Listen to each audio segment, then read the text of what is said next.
kita baca biasanya ke dalam firman, dalam pembacaan Alkitab itu ya Ishak nikah, ada runtutannya, ada urutannya. Nah, ada satu hal yang menyebabkan atau ada satu peristiwa yang menyebabkan Isabel ini ratu Israel. Jadi kerajaan Israel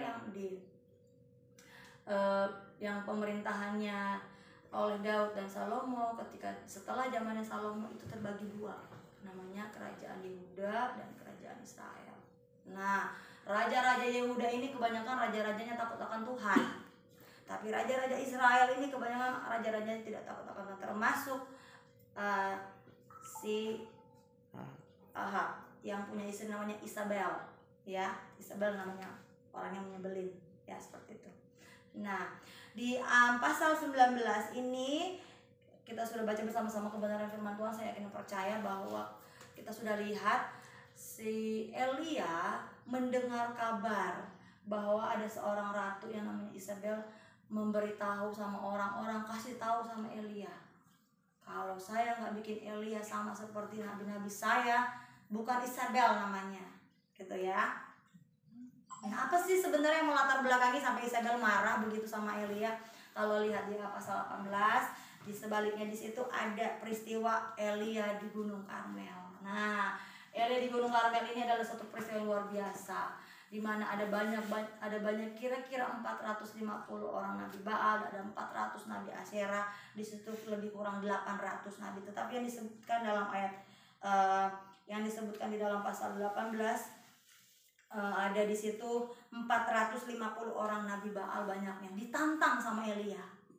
Ya Mika, bayangkan ada 450 orang ditantang sama satu orang, karena orang ini yang namanya Elia ini mau membela Tuhannya. Sebenarnya Tuhan tidak perlu dibela, tetapi dia ingin mendemonstrasikan bahwa Tuhan yang dia layani Tuhan yang hidup. Amin. Ya, jadi di pasal 18 ayat 20 sampai ayat yang ke 46, di situ menceritakan bagaimana peristiwa kehebatannya Elia. Dia menantang 450 orang nabi Baal.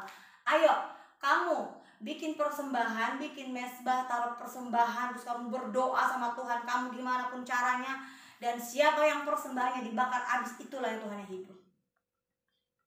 Mulai itu kan ceritanya kan, mereka dulu, ya udah kalian dulu, kalau kalian banyak orangnya ya udah kalian bikin duluan.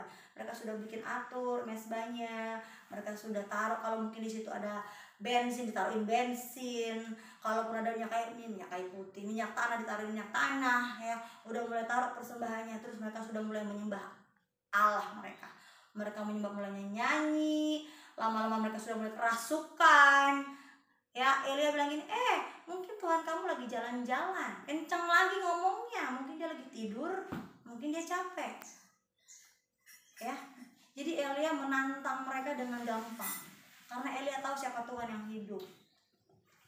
Kemudian apa yang terjadi? Sampai sore nggak terdengar, bahkan asap aja nggak ada. Selesai katanya, Elia bilang selesai, sekarang giliran saya.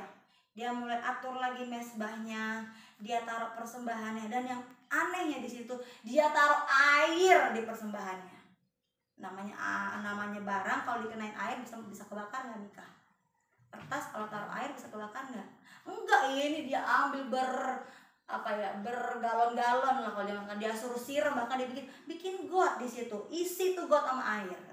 Dia ingin mendemonstrasikan kuasanya Tuhan yang tidak pernah berubah, dan dia tahu bahwa dia punya Allah yang luar biasa dan bisa diandalkan oleh dirinya dan untuk bangsa Israel. Ingin tunjukin sama bangsa Israel. Dan apa yang terjadi? Dia hanya butuh gak sampai 1 detik, dia bilang, Tuhan Allahku yang kulayani, tunjukkanlah dirimu. Langsung api menyambar langit, habis sampai ke air-airnya kering frontang. Hebat gak Tuhan? Amin. Hebat gak Tuhan? Amen. Hebat gak? Ya. Amen. Hebat Tuhan. Tapi lihat di pasal 19, ya, si Isabel bilang, hey, bilang sama Elia itu, kalau gue nggak bikin dia kayak nabi gue, terus ya, kalau sore ini, kalau dia nggak seperti nabi saya yang begini, bukan Isabel namanya. Tapi apa yang terjadi Isabel? Apa Elia? Lah, takut dia lari. Bayangkan dia menghadapi 450 orang, dia nggak takut. Cuma menghadapi satu perempuan aja langsung patah arang. Lari tunggang langgang. Apa di ayat yang kedua? Di ayat yang ketiga, maka takutlah ia. Bayangkan, saya bisa berpikir Elia itu luar biasa, dia punya mentalnya menghadapi 450 orang nabi. Dia nggak takut, dia nggak gentar. Ketika bosnya tahu, bosnya cuma bilang gini, bilang sama Elia itu, cuma bilang sama Elia itu, kalau dia nggak jadi kayak nabi saya begini, bukan Isabel namanya. Tapi apa yang terjadi? Harusnya Elia nggak takut. Elia malah takut dan kemudian melarikan diri sejauh-jauh mungkin. Ya. Dia melarikan diri setelah sampai ke Beersheba yang termasuk wilayah Yehuda. Itu agak jauh karena ini wilayah Israel. Kerajaan Israel ke kerajaan Yehuda agak jauh. Dan dia jauh, larinya udah jauh sama bujangnya.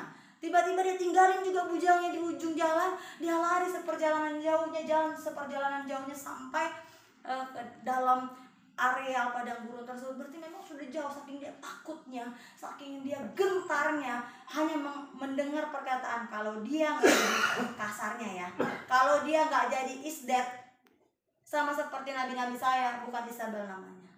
Oh, itu hanya seorang Isabel. Yang lain 450 orang dia nggak takut. Jadi artinya apa?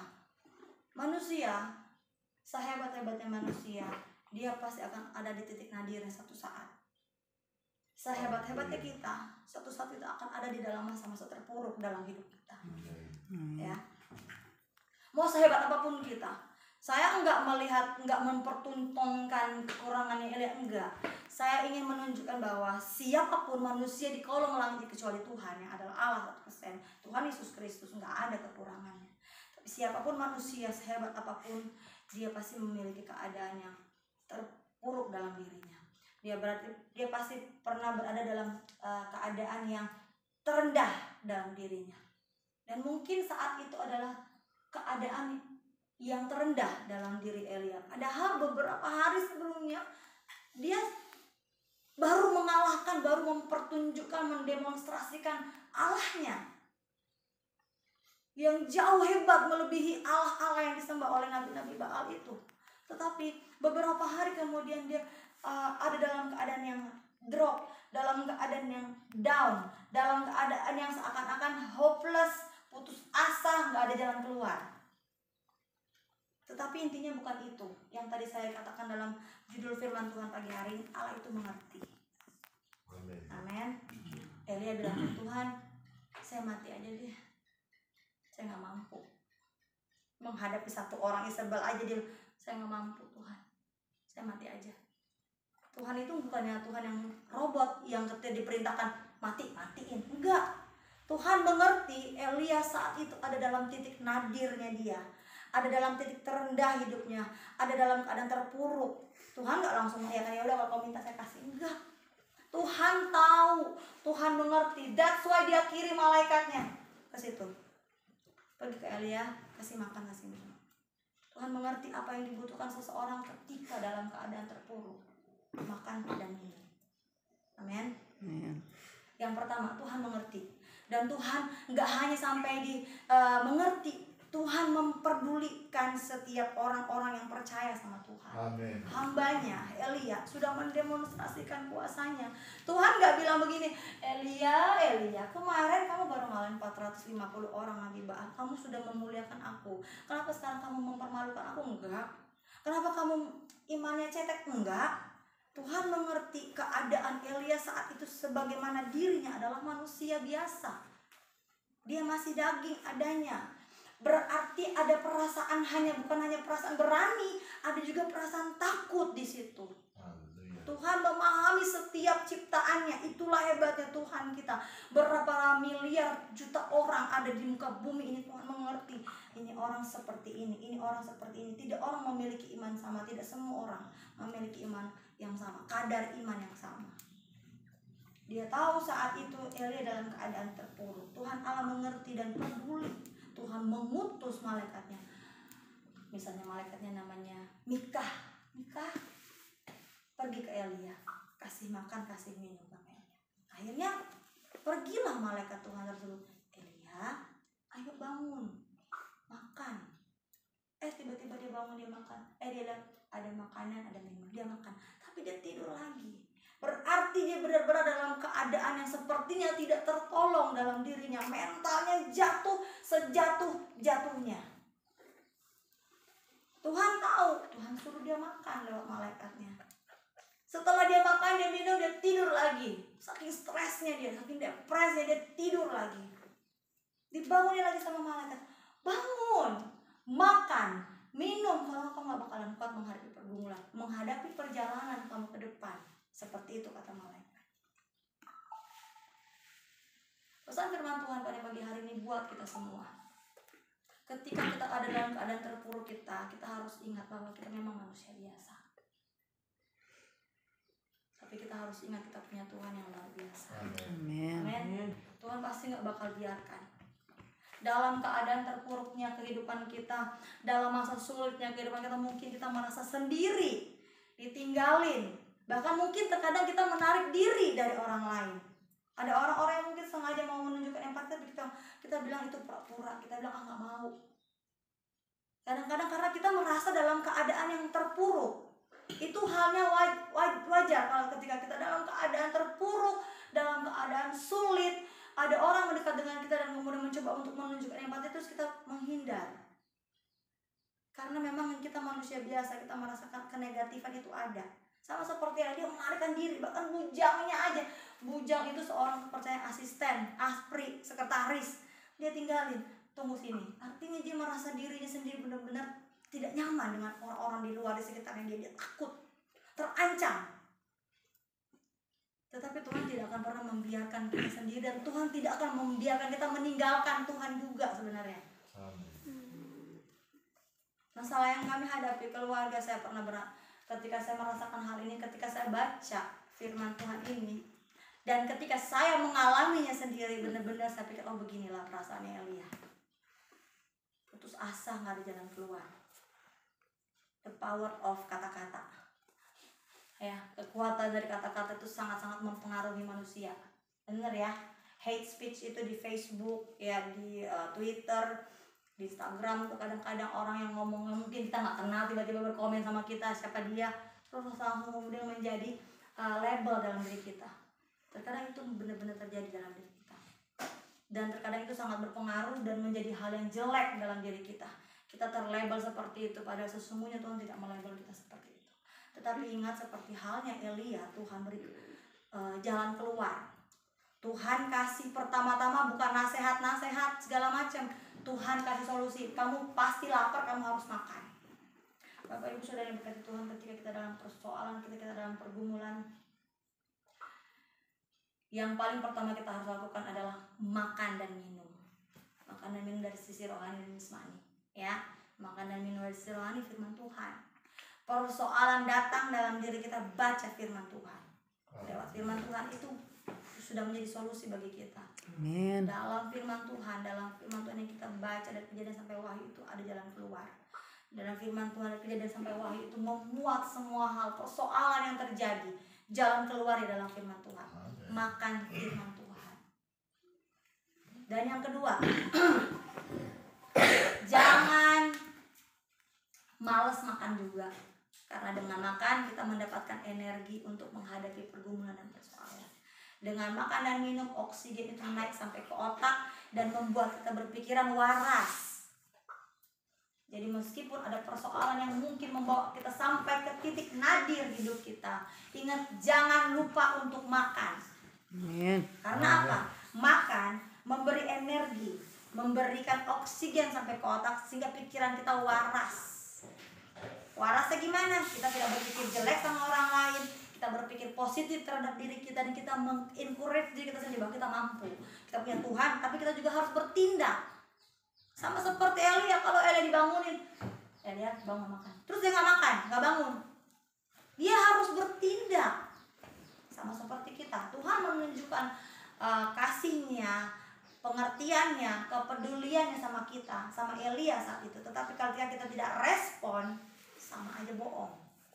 Jadi kita harus merespon pengertian dan pedulinya Tuhan, sudah datang dalam diri kita lewat firman Tuhan pagi hari ini. Ketika kita mendapatkan masalah, ketika kita diizinkan Tuhan untuk menghadapi persoalan yang mungkin membawa kita dalam titik rendah hidup kita, yang pertama ingat ada firman Tuhan. Konsumsi firman Tuhan. Dengan konsumsi firman Tuhan itu akan menguatkan sendi-sendi rohani kita. Engsel-engsel rohani kita kuat. Bahwa iya benar, jadi anak Tuhan itu gak cukup untuk percaya loh, tetapi juga harus menderita bagi Kristus. Menderita itu berbicara soal persoalan. Dan kedua, jangan lupa untuk makan dan minum. Itu ada nutrisi untuk tubuh kita, karena kita memang masih manusia. Jangan kita sok rohani, kita enggak makan, mau bergumul enggak makan, sama aja bohong. Enggak ada oksigen, ya kita enggak mikir secara waras, enggak mikir secara benar, enggak pikir secara lurus. Jadi kita makan firman Tuhan, dan kedua kita makan, kita minum biar ada energi untuk berpikir. Otak kita butuh energi, butuh oksigen juga. Dan kemudian dengan demikian sinkron, jadi kita memiliki semangat, kita memiliki kekuatan. Tuhan kasih solusi lewat firman Tuhan. Begini loh. Dan dengan demikian dikatakan dalam firman Tuhan di ayat 8, katanya apa? Coba bisa tolong baca 1 Raja-Raja pasal 19 ayat 8. Maka bangunlah ia, lalu makan dan minum, dan oleh kekuatan makanan itu ia berjalan 40 hari 40 malam lamanya sampai ke gunung Allah, yakni gunung Horeb. Maka bangunlah ia, lalu ia makan dan minum, lalu dia mendapat kekuatan untuk berjalan selama 40 hari 40 malam. Tindakan. Kita meresponi pengertian dan kepedulian Allah dengan tindakan. Tindakannya jangan ngambek, ya. Tindakannya jangan pasrah adalah serah mau jadi bagaimana. Enggak, tindakannya ya makan dan minum, kemudian dia melangkah 40 hari 40 malam. Kita makan dan minum, makan firman, makan makanan jasmani, minum kalau perlu minum obat, minum vitamin, minum air putih yang banyak, ya. Kemudian melangkah dalam artian kerjakan apa yang bisa dikerjakan. Saya percaya Tuhan Allah itu maha peduli, ya, maha memahami, maha mengerti. Tuhan tidak pernah membiarkan anak-anak yang ada dalam persoalan yang kita tidak mampu. Walaupun itu berat, kita katakan seperti Elia bilang, saya udah gak mampu Tuhan. Padahal sebenarnya mungkin dia mampu, tetapi Tuhan mengerti. Walaupun toh dia bilang seperti itu, Tuhan gak marahin dia. Elia, ibaratnya katanya, hei Pak Pendeta. Nabi itu kan zaman sekarang, Pak Pendeta Roy, Pak Pendeta Adler, ya. Jangan begitu, harus kuat, bangun, makan, minum, jalan. Makan. Habis ini makan, minum, jalan. Kita harus semangat. Amin. Semua orang memiliki masalah dalam kehidupannya dengan menu yang berbeda-beda, tetapi saya percaya Tuhan yang hanya satu. Amin. Tuhan Allah kita yang menolong, Tuhan yang menolong Elia, Tuhan juga yang menolong saya dan saudara untuk menghadapi setiap persoalan kita. Amin. Amin. Puji nama Tuhan. Inilah firman Tuhan yang saya bisa bagikan. Sama-sama kita renungkan firman Tuhan ini, dan kemudian biar Roh Kudus yang akan bekerja. Amin. Dan firman Tuhan ini akan termantra dalam diri kita menjadi firman Tuhan yang hidup dan berkuasa untuk kita jalankan dalam kehidupan kita sehari-hari. Terima kasih, dan